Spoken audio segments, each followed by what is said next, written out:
Hi, I'm Talina. I was banned from my own sister's wedding because my mother said I'd ruin the atmosphere. But they didn't know. 32 years ago, I signed a paper that saved the family cabin while they were busy toasting Romy as the golden child. They toasted, I protected, and the truth I buried, it shattered more than just glass when I finally let it out. So before we dive in, tell me, what time are you listening and where are you tuning in from? Because this isn't just a story. It's the kind that makes you ask, what would you have done if your own mother chose a lie over you?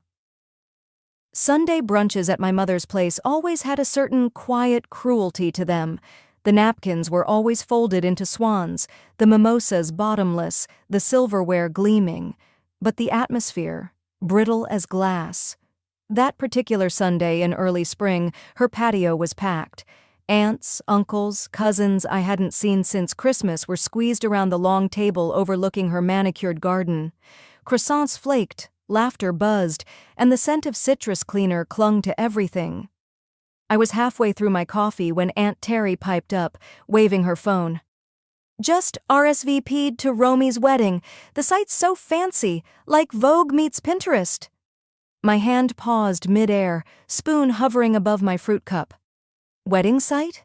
I asked. She blinked. "You didn't RSVP yet?" I laughed lightly. "I haven't received an invitation." The entire table stilled, and then Romy's voice, crisp and unapologetic, sliced through the air like she'd been waiting for this moment. "That's because you're not invited, Talina." I blinked. My mother didn't flinch. She calmly raised her champagne flute, the glass catching the morning sun. "It's better this way, darling. Let's not pretend otherwise." The swan napkins may as well have turned into knives. No one looked at me directly. One cousin coughed. Someone else reached for jam. It was as if my humiliation had been pre-planned, choreographed like one of Romy's childhood pageants. I cleared my throat, managing a nod. "Excuse me," I murmured. As I stood, I felt dozens of glances grazing my back, no one meeting my eye, but all of them watching. By the time I made it to my car, my face felt stiff, like it was holding together 1,000 pieces that wanted to fall apart. I climbed in, shut the door, and let my breath finally escape. It rattled through me.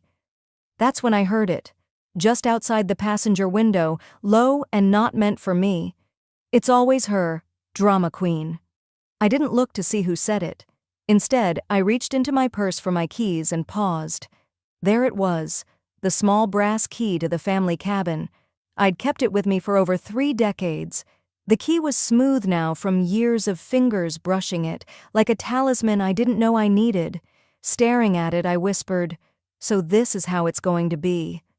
My heart thudded, not from surprise anymore, but from something harder, something older. The cabin. That word alone cracked open a memory I'd kept preserved like amber. 1993. I was 8. It was late afternoon, golden light spilling through the tall pines. I was kneeling beside my father in the cabin's little workshop. He was staining wood panels, and my hands were stained too, clumsy, sticky with varnish. "One day," he said, "this place will be yours to care for." I remembered the pride in his voice, the way he looked at me, not through me, not past me, at me. Romy had hated the cabin, too dusty, too remote. Isolde never bothered to hide her disdain, calling it quaint in that tight-lipped tone she reserved for things she found beneath her. But that weekend, that cabin had felt like mine, ours, a secret no one could taint. "Yours to care for," I murmured now, tracing the ridges on the key. Growing up, Romy was always the gleaming one. Sparkling dresses, fake eyelashes by age 7, a rotating closet of special occasion shoes. She called me Forest Girl in private. Isolde called her the Light. Me? I was the shadow. At school, I was the one who brought home report cards covered in A's. But Romy? She brought trophies and flowers. I remember once, at a family gathering, she twirled in a new dress and everyone clapped. That same night, I showed Mom the poem I'd written. She skimmed it and said, "Don't be so sensitive." No one ever called Romy sensitive. That evening, back home, I poured myself a glass of wine and sank into the couch. The wedding was 3 weeks away. My sister, my own blood, had not only excluded me, but weaponized the silence. And my mother? She'd poured the champagne on top. My phone buzzed. Aunt Moira. She rarely called. I answered. Her voice was low, urgent. "Talina," she said, "I thought you should know. Romy's not just rewriting the guest list, she's rewriting the family legacy." I sat up straight. "What do you mean?" But the line went dead. No explanation, no follow-up. I stared at the screen for a long minute, then moved to the bookshelf. My fingers found the old leather folder tucked behind a row of recipe books no one had touched since Dad passed. I pulled it out, heart pounding. Inside was the title deed to the cabin, my father's signature scrawled at the bottom, and tucked behind it, an envelope, sealed, addressed to me in my father's handwriting. I didn't open it that night, but I didn't put it back either. I didn't sleep much that night. I left the envelope on the kitchen counter, unopened but impossible to ignore. It sat there, quiet and heavy, like a loaded question. At dawn, when the street outside was still silent and the pine trees dripped with dew, I stood in front of it again, and this time I opened it. The letter was dated September 3rd, 1994. "If anything happens to me, this place is yours to protect."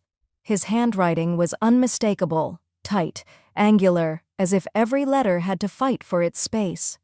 Tucked behind the letter was a document, a notarized title deed stamped by the Deschutes County Clerk, listing me, Talina Weston, as the sole beneficiary and caretaker of the family cabin. The county stamp wasn't faded, the notary's seal was clean, legal, binding. I had never seen it before. Why didn't anyone ever tell me? Why had Mom never mentioned it when we sorted his papers after the funeral? Why had Romy— No, forget Romy. I already knew the answer with her. I poured myself a coffee I didn't drink and drove straight to the county office. The clerk was a middle-aged woman named Trish, with a tired expression and red nails that clicked against her keyboard. She looked up as I slid the paper across the counter. "Hi?" I said, trying to keep my voice steady. "I'd like to verify a deed." She examined the document with practiced indifference, then tapped a few keys. After a few seconds, her brows pulled together.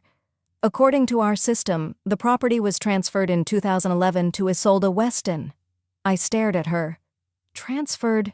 What?" She shrugged, like this happened all the time. "Your mother brought in updated documents, looked official, supersedes any previous version. My father passed in 2008. She glanced at me, then back at her screen. "Well, yeah. But this transfer was filed 3 years later. Not unusual. Families tidy up paperwork all the time." "Families?" "Sure, just families tidying up. When I got back home, I didn't even take my coat off. I went straight to the hall closet, dragged out the old file box I hadn't touched in over a decade. It still smelled like cedar and dust. I rifled through tax folders, birth certificates, yellowed school awards, until I found it. A photocopy of a credit union application, Bend Financial. In the section marked Assets, the cabin was listed under collateral. Guarantor, Romy Weston. Loan amount, $75,000.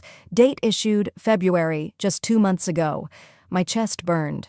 Romy had used the cabin, the one Dad left to me, as security for her wedding loan. And she didn't even invite me to the wedding. I sat on the floor, the box of papers beside me, and picked up the letter again. "This place is yours to protect." I had heard those words so many times growing up. I thought they were about love, legacy, something poetic. But now I heard something else in them. I heard a warning. I should have protected it sooner. The phone rang. I didn't check the screen.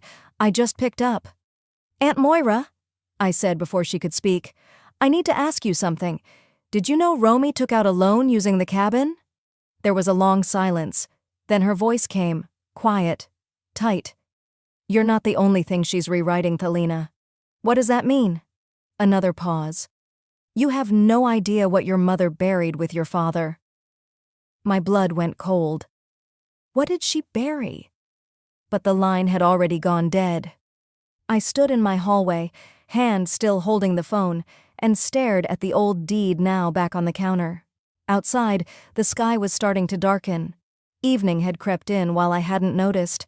I grabbed my coat, slipped the deed into the glove compartment, and dropped a small voice recorder, one I'd used back in college for lectures, into my coat pocket. I was going to the cabin. The road narrowed as I climbed higher into the mountains. Wind pressed against the windshield, sharp with the scent of wet pine. I hadn't driven this way in years, but my hands knew every curve, every rise, like muscle memory. The rain had thinned to mist by the time I pulled into the gravel drive, headlights sweeping over the front porch. And there it was, the cabin. It stood quiet beneath a canopy of old firs, the porch light casting long shadows.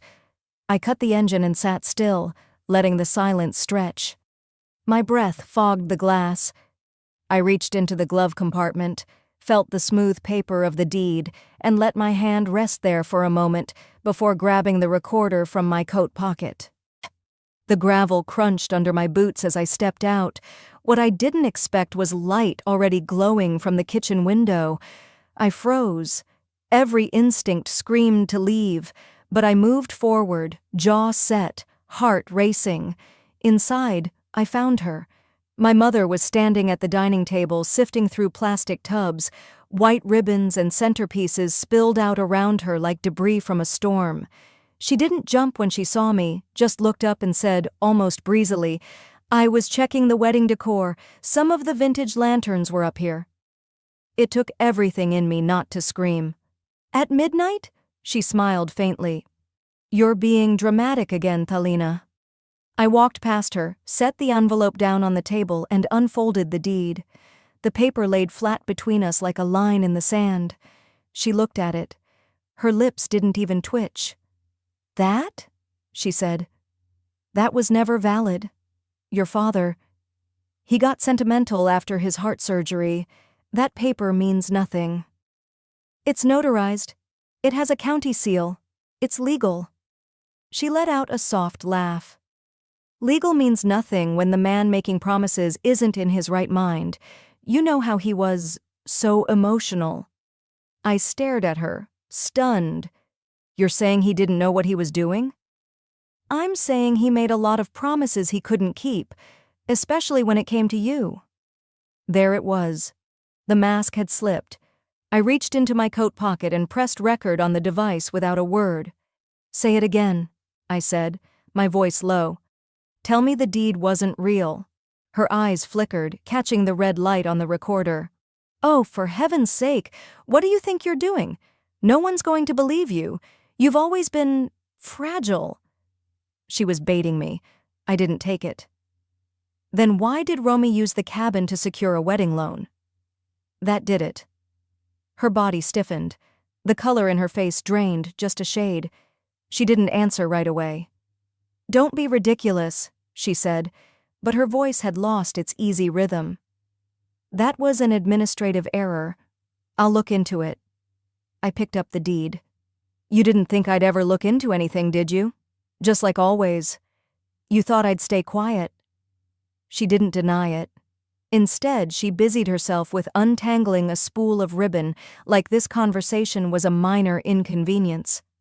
I turned from her and opened the old hallway closet, where Dad used to keep camping gear. It hadn't changed. Same dusty shelves, same battered cardboard boxes. One of them was marked with his handwriting, "Tools, Storage." I dug through it, past a rusted wrench and a faded baseball cap. Then I saw it. His old black cassette recorder, the kind with the tiny rectangular tapes we hadn't used since the 90s. It had a note taped to it. "Cabin, April 4th. I popped the tape into the machine, clicked play. A low crackle, then his voice. "If you're hearing this, something's gone wrong." My knees nearly gave. "I made it clear. Thalina inherits the cabin. I filed the deed. I left instructions. If they try to change this, fight it. I named Frank Temple as the witness. You'll find everything in my office." The recording clicked off abruptly. The air left the room. I stared at my reflection in the dark window, my face pale, my mouth open. My father had known. He had seen it coming, and he had tried to protect me the only way he could. I turned back. My mother hadn't moved, but she'd heard. I knew she had. "You don't belong here anymore," she hissed, eyes sharp, voice low. I didn't look at her. I walked to the door, recorder still in my hand. "I do," I said, legally, emotionally, and morally. Outside, the rain had stopped. I stepped into the cold and drove away without slamming the door. In the passenger seat, the recorder kept playing. I replayed my father's voice again and again and again. Each time it steadied me more than the last. I had just reached the fork in the road leading back to Bend when my phone buzzed in the console. A text from Romy, 3 words, clipped and venomous: "Don't you dare." After I hit send, I just sat there, staring at my phone like it might blink back. There was no anger in me, not in that moment, just a deep, strange stillness. I hadn't responded to Romy's threat. I didn't need to. The facts were louder than any insult she could text me. The next morning, I drove to Eugene. I hadn't planned to attend her wedding brunch at the country club, but something about the way she used that word, dare, made me put on a gray dress, pull my hair back into a clean knot, and show up. No one expected me. The valet hesitated when I gave him my keys, like maybe he thought I was lost. Inside, everything was lavender and lace, gold-edged name cards, floral arrangements taller than the servers, smells of melon, champagne, and artificial civility. Romy always did love performance. I walked in and caught the ripple, heads tilted, hands paused mid-mimosa. I felt their eyes trail me like perfume. There was no chair with my name. I stood quietly behind the last row of satin-covered chairs and smiled when Romy looked my way, lips parted just enough to show discomfort but not enough to form words. "Standing's fine," I said, just loud enough for the table to hear. Her fiancé, Trent, didn't look up. He never really looked at me. The brunch began with light chatter, the usual wedding games, and plenty of empty flattery. I kept to myself, stirring coffee that had long gone cold. And then it happened. The wedding planner, a young woman with a clipboard and a tablet practically glued to her hip, approached Romy mid-scone. She leaned down, oblivious to the hush her voice would cause. "Hey, sorry to interrupt, but I noticed Helena's still listed as the cabin owner on the property use permit. Should we update that before the ceremony paperwork gets finalized?" Silence. I heard Romy's fork hit the plate. Isolde didn't miss a beat. Her smile never faltered. "Handle it," she said through clenched teeth. The planner blinked, clearly confused. "Of course, just let me know whose name I should input." I took a sip of my coffee. Finally hot. No one spoke. No one moved. Romy's gaze found mine like a dare. But I wasn't playing anymore.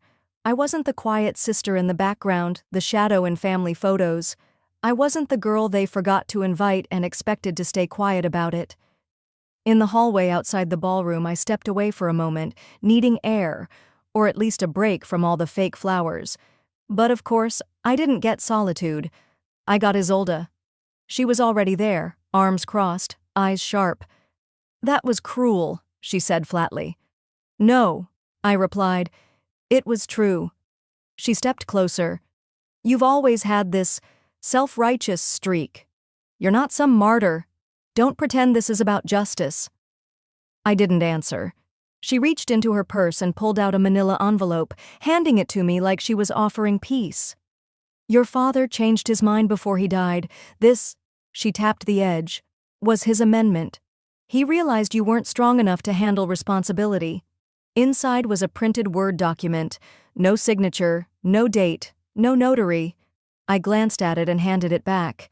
"You're showing me a Word doc, Mom." He was going to sign it. We just didn't get the chance. Because he died. And you've spent every moment since rewriting the parts of him you didn't like. Her mouth tightened. "Do you think this makes you look noble?" she asked. "Dragging your sister through mud? On the week of her wedding?"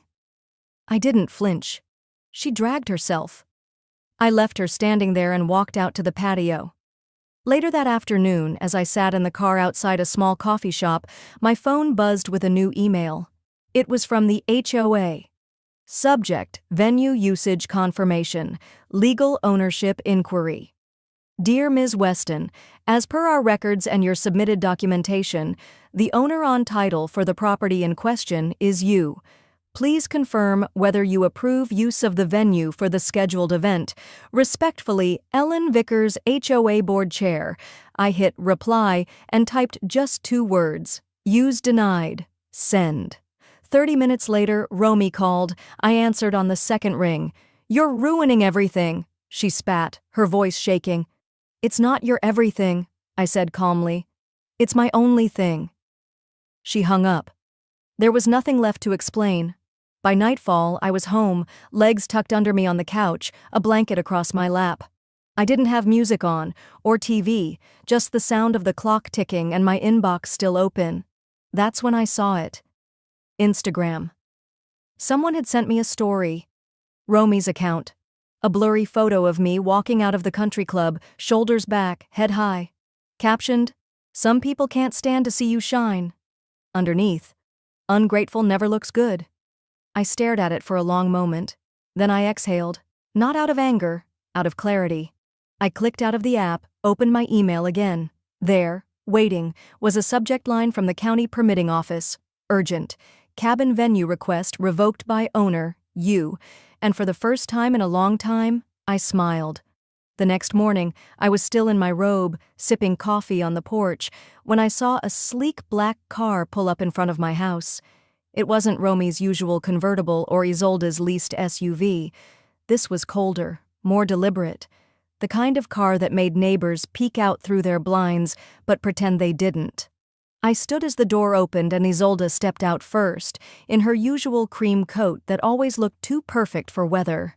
Romy followed, sunglasses on though the sky was overcast. Then came a man I'd never seen before. Sharp suit, tan folder under his arm, the practiced expression of someone used to rewriting truth for a fee. They walked up the path without a word. I didn't invite them in.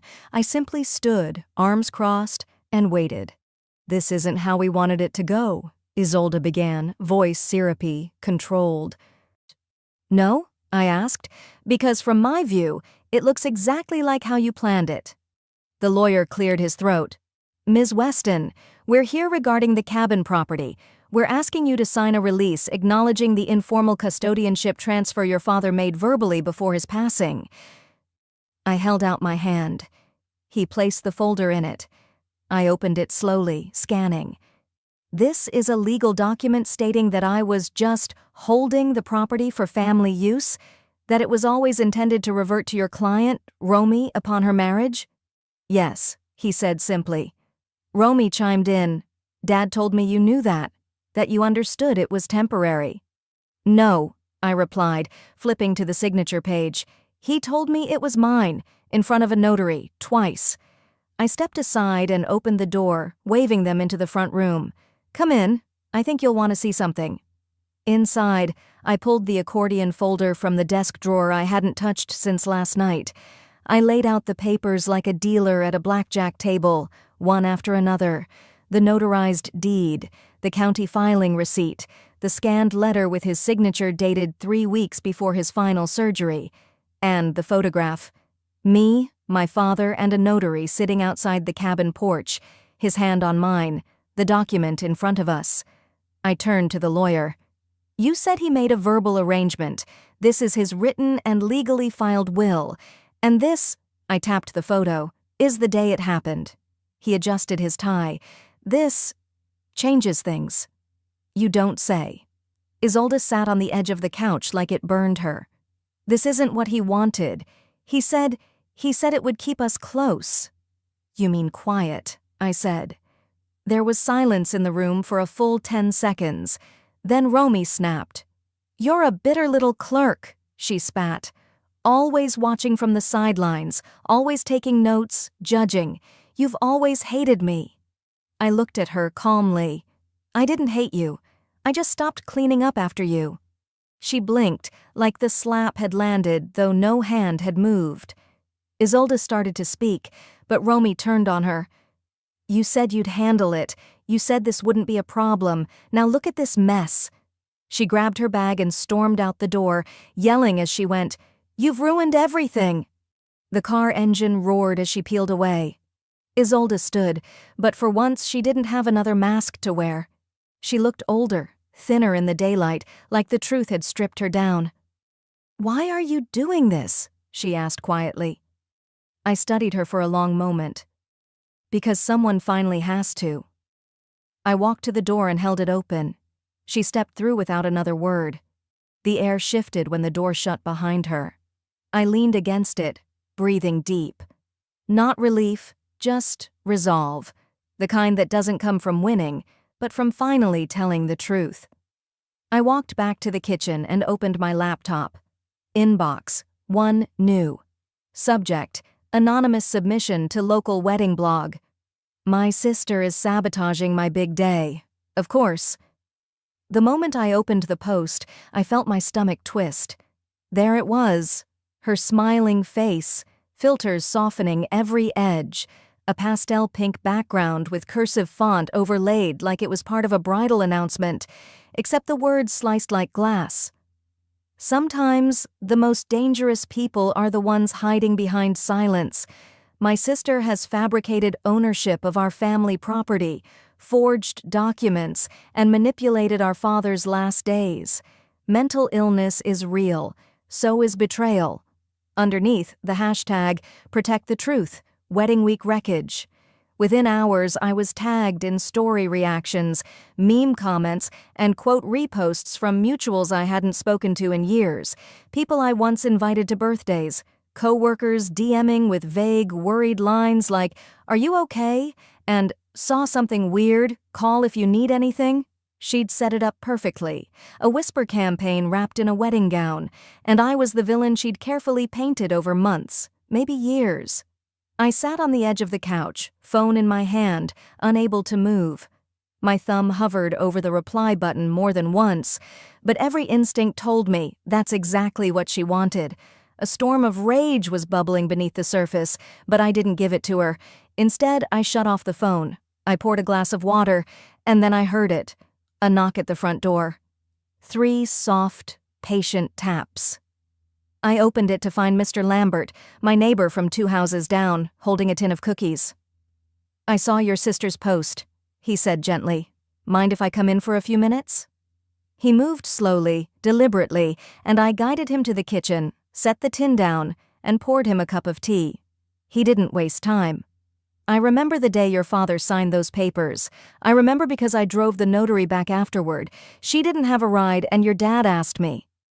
My eyes widened. I hadn't even thought to ask who'd been present, outside of the photo I still kept in my drawer. He said, "I want Thalina to have this place because she's the only one who ever sat still long enough to listen to the trees." He chuckled softly, eyes misty. I didn't understand it then, but I do now. I nodded, a lump rising in my throat. "I can write a statement. Or if it goes to court, testify if needed. I'm not getting any younger, but I still know what I saw." I reached across the table and squeezed his hand. "Thank you. That means more than I can say." He stayed a little longer, sipping his tea and recounting how my father used to play him old folk records at the cabin porch. I hadn't heard those memories in years, and now they felt like lifelines. After he left, I sat at my desk and started gathering everything. I organized a folder with printed screenshots of Romy's social post. I added copies of the notarized deed, the letter from my father, the guestbook page, and now Mr. Lambert's typed and signed statement. I even included the old photo again. I didn't share it publicly. I didn't reply. I didn't text her back, but I saved it. Ready. "If they want war," I murmured to myself, "I'll fight with facts." Later that night, I opened the drawer where I kept the cabin's guest book. The paper was worn and smelled faintly of cedar and mildew, but the handwriting was still clear. First page. My father's words. "This place belongs to Thalina. If you're reading this, it means she protected it."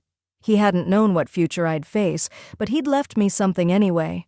I pressed my hand to the page, closed the book, and placed it on the dining table. Something told me I'd need it soon. I was just tidying up when my phone buzzed again.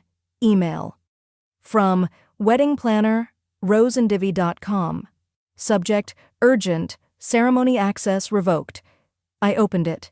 Per request of the bride's family, please do not attend the ceremony or reception under any circumstance. Attached was the updated seating chart. I wasn't on it. No surprise there. But table 3 caught my eye. Media guests. And listed under that, David Marin, my ex. They tried to erase me from the wedding, but they forgot. I knew where the foundation cracked, and I knew who'd built it. 2 days before the wedding, the monthly HOA meeting was scheduled at the community center. Normally, the room was half empty, mostly retirees discussing fence heights and snowplow schedules. But this time, every chair was filled, and a few people even stood by the back wall with coffee cups in hand, murmuring behind their lids. Romy was there. So was her fiancé, in a navy suit too sharp for a neighborhood meeting. Their realtor sat beside them with a leather portfolio and a packet of property documents.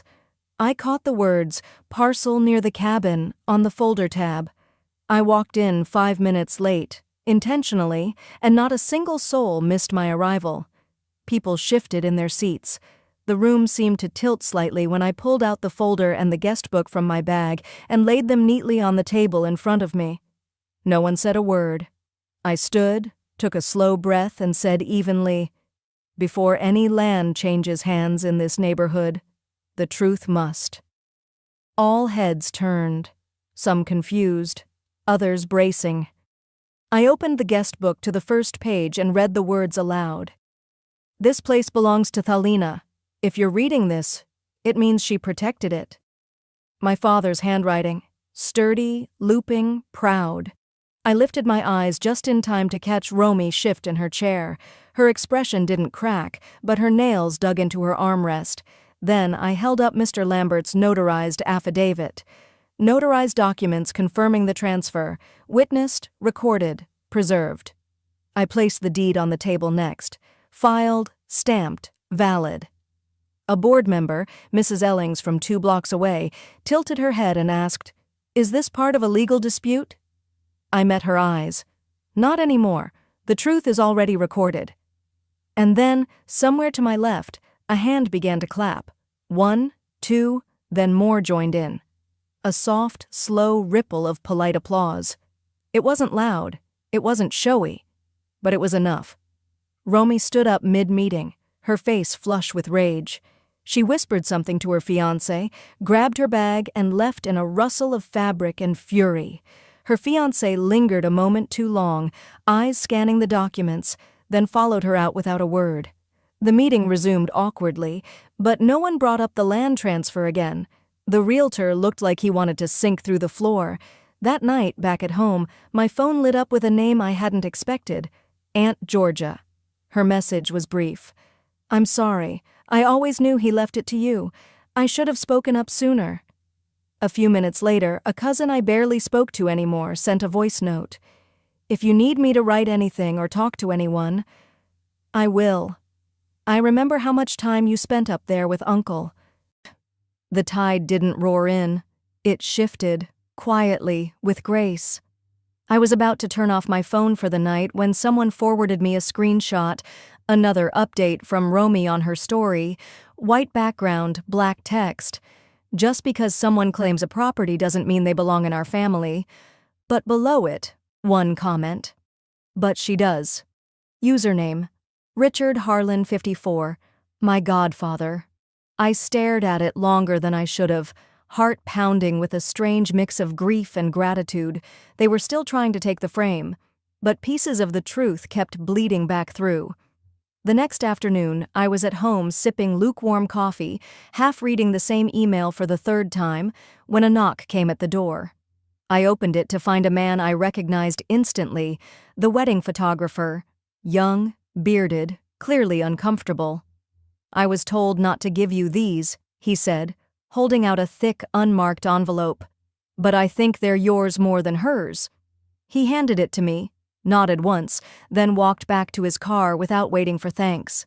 Inside the envelope were photo prints, cabin, pine, wood grain, and a girl in gray standing by the door. One shot showed my father's hands resting on my shoulders. Another captured a moment I didn't even remember, me laughing beside him, notebook in hand. They tried to cut me out of every frame, but what they didn't know was that I'd already printed my own version.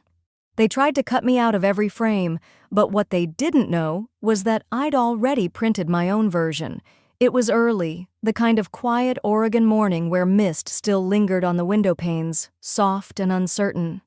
I stood in my living room, the envelope from the photographer open on the kitchen counter.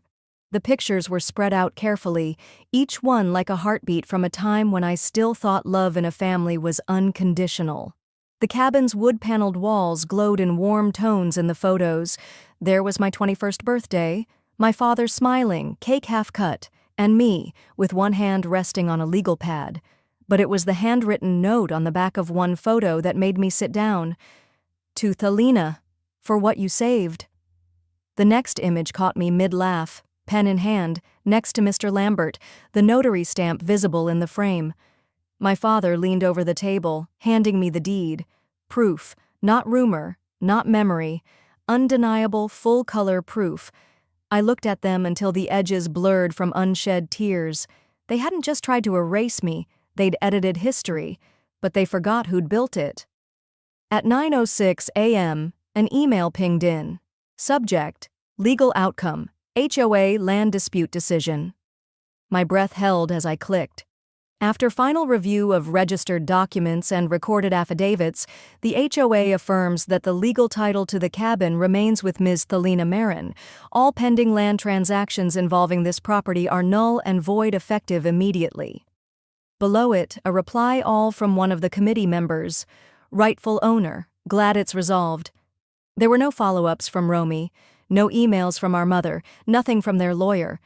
Silence, finally, was on my side. I closed my laptop, leaned back in the chair and stared at the ceiling. I wasn't angry anymore, just tired. And finally, still. I poured myself another cup of coffee and let the mug warm my hands as I walked back into the living room. I wasn't expecting to feel anything else that morning until I saw the little voicemail icon blinking on my phone, an old recording buried deep in my saved messages from 7 years ago. I pressed play. Hey, sweetheart, it's Dad. His voice had that worn-out smile I remembered best, like he was already halfway through his thoughts before the greeting caught up. If they ever forget, don't let them. That cabin, that wasn't just property, it was the one place that kept us stitched together. You knew how to hold it all, even when the rest of us were coming apart. That's why it's yours. Not because I loved you more, but because you never asked to be chosen. I didn't cry hard. I just sat quietly, tears slipping down as if my body needed to wring them out gently.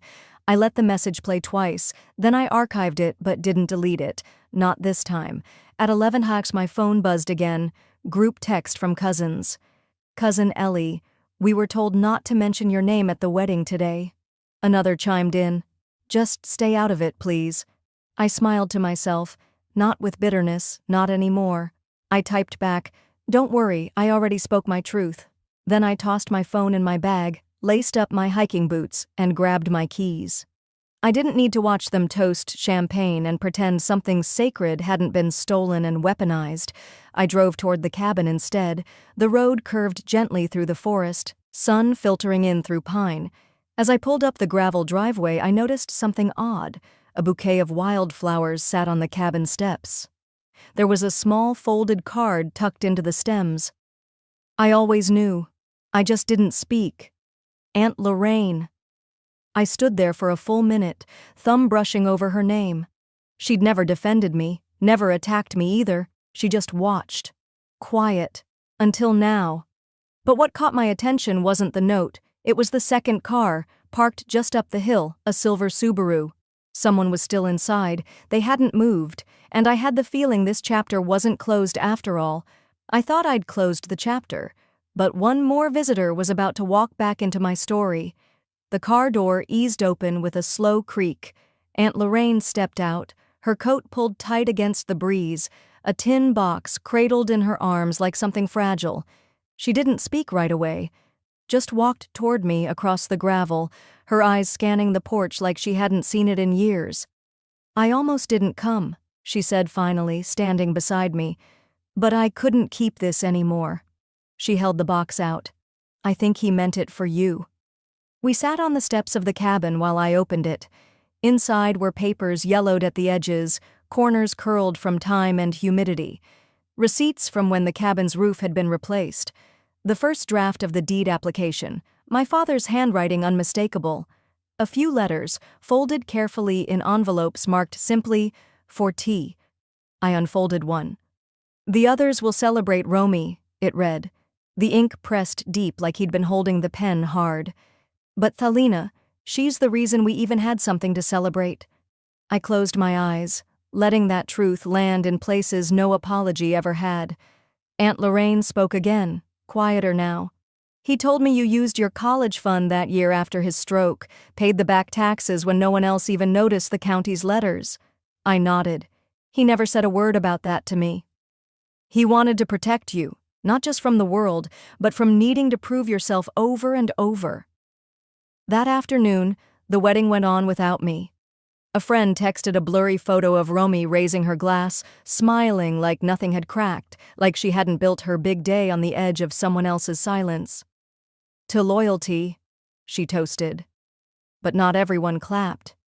Some of the guests had already seen the HOA announcement. The whispers had started. A few left before cake. No accusations, just exits.